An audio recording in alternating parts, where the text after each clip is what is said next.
काल नाशिकमध्ये किती लोकांना आपला विकास करायचा होता. नाशिक नाही, पूर्ण महाराष्ट्रामध्येच झालं ते.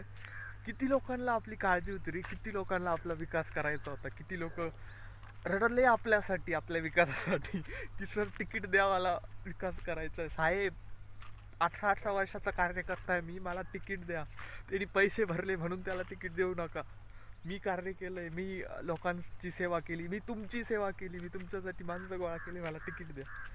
कुठली लाचारी रे ही. जर तुम्ही खरंच काम केलेलं असेल तर लोक देतील ना निवडून. अपक्ष उभे राहा ना. काय देऊ, आम्ही देऊ, खरंच मतदान करू तुम्हाला. जर तुम्ही खरंच कामं केले असतील ना, फक्त पक्षाचेच कामं केलेले नसतील, जर तुम्ही जनतेचे कामं केले असतील ना, तर आम्ही देऊ तुम्हाला निवडून ना. का नाही देणार, सगळेच देतील. प्रत्येक प्रभारचे लोक.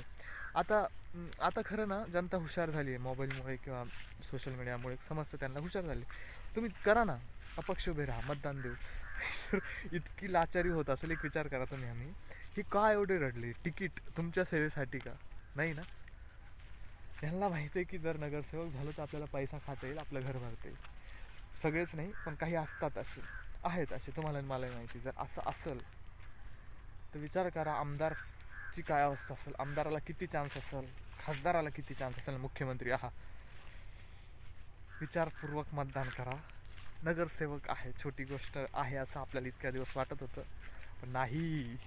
ही जी लोक रडली, पक्षाला शिव्या घातल्या.